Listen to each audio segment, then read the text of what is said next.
Hey everyone, Dave here. Welcome to a new Raid Shadow Legends video.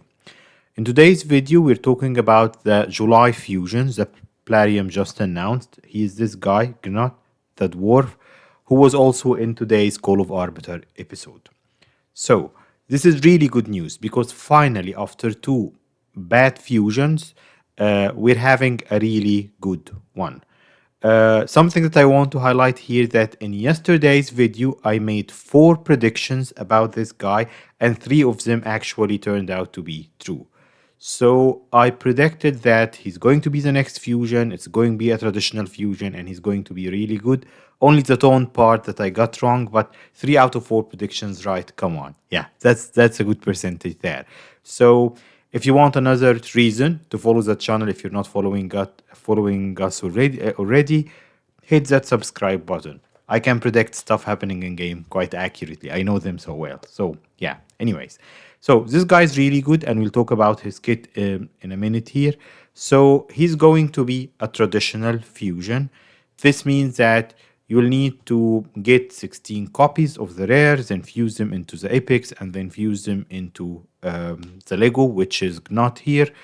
And this is usually a little bit harder than the fragment fusion, which brings me to the second point. Let me see if it's visible on the screen. Yeah, it's mostly visible. So this is a photo that's been circling around. Probably one of the other content creators did this calculation. It's not 100% accurate, but it gives you an idea there. So because you'll be fusing, we don't have any information yet about the rares and epic, whether they are going to be spirit or not. There might be different affinities, more than one, but usually it will be one affinity for the rares and one affinity for the 4 copies of the epic. So this is the amount of potions that you'll need from whatever affinity that they will be in.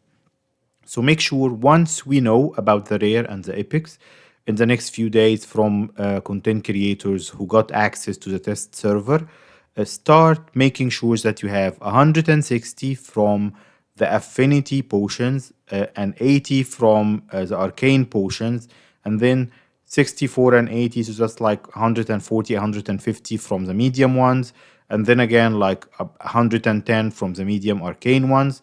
Big ones, which is probably the important part, you need around 24 and 12. Those are average numbers. It might be a little bit more or less, but if you spend the next few days energy before the fusion starts farming those potions, you'll be ready, and you won't have to do this during the fusion time. You'll just use your energy during the fusion for champ training and dungeon divers. So traditional fusion, his kit is really good. I love it. Plarium did, I think this is the second time in a very short period that Plarium did an amazing job of providing us with a champ that serves both early mid-game players and in-game players. The first one I'm talking about is Artak, 100% best login champ, can serve you all the way from early game till end game.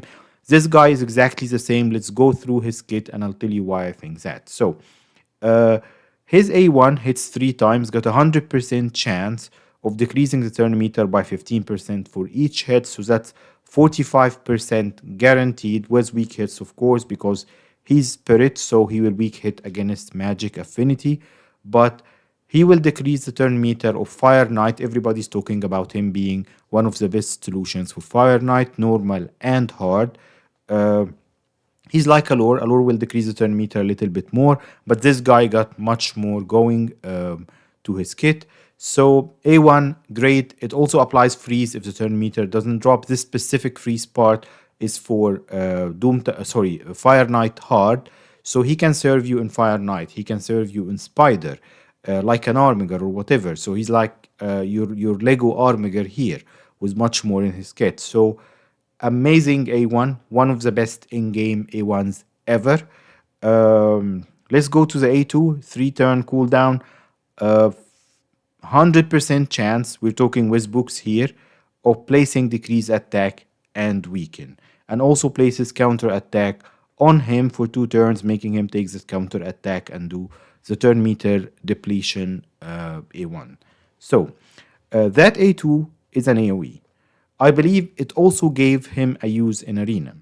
He won't be like a meta arena champ or anything, but he's like your, let's say, Lego War Maiden. Why? Because he's defense based. If his multipliers are okay damage wise, he will attack all enemies, placing weaken before your main nuker, so he should be faster than your main nuker and decrease attack. Most arena nukers are attack based.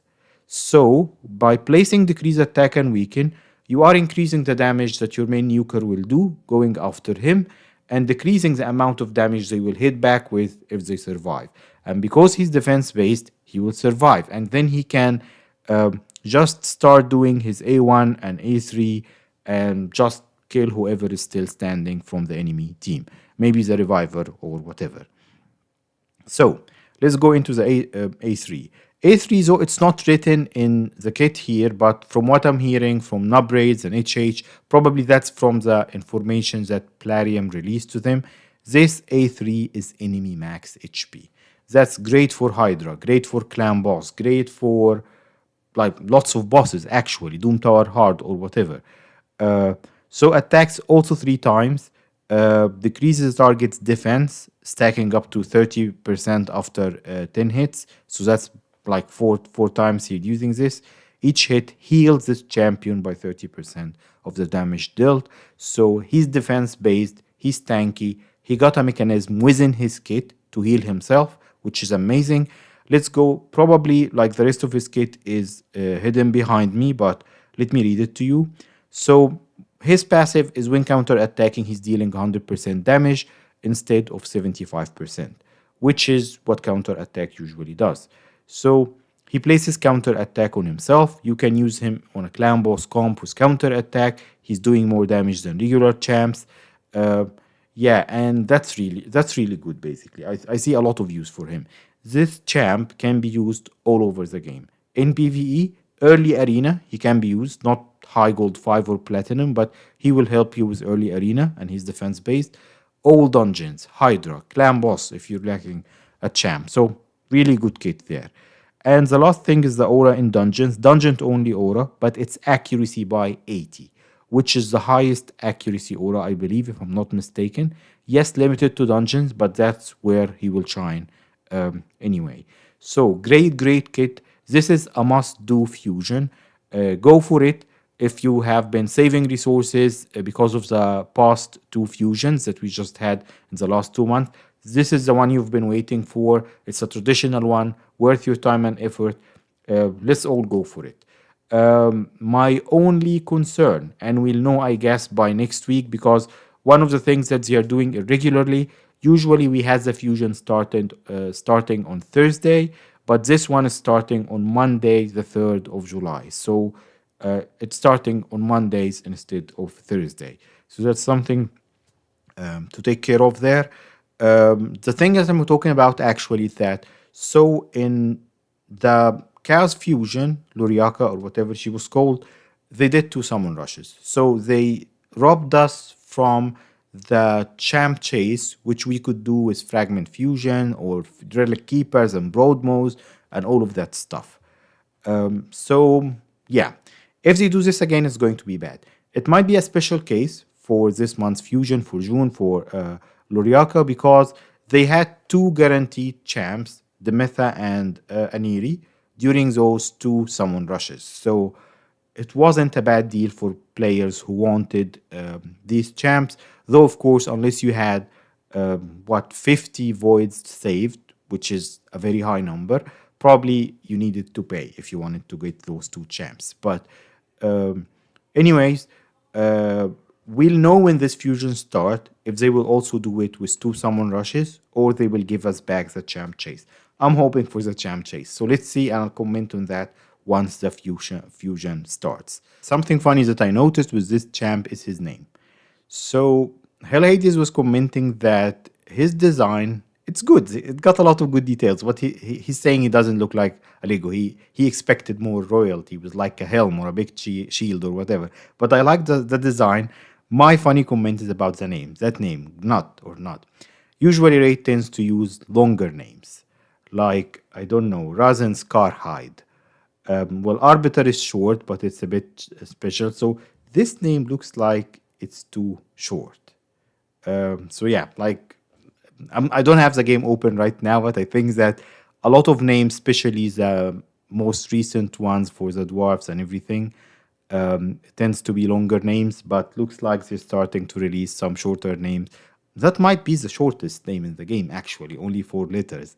Uh, Please let me know in the comments below. Do you know of any champ inside the game that got a shorter name than Gnut? Great fusion. I highly recommend you go for this one. I'll just review his kit with you once more to tell you why he's that good. Defense based, so he's tanky. Passive causes more damage from counter attacks. Accuracy aura by 80 in dungeons. His A3 is enemy max HP, so great against bosses. Hits 3 times, great against Fire Knight, decreases target defense by 30%, great for longer bosses fights. Yeah, and 4 turn cooldown.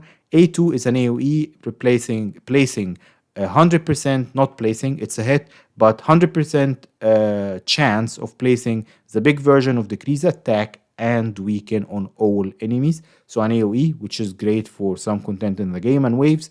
A1, which is the best skill in his kit, in my opinion, and one of the best A1s in the whole game.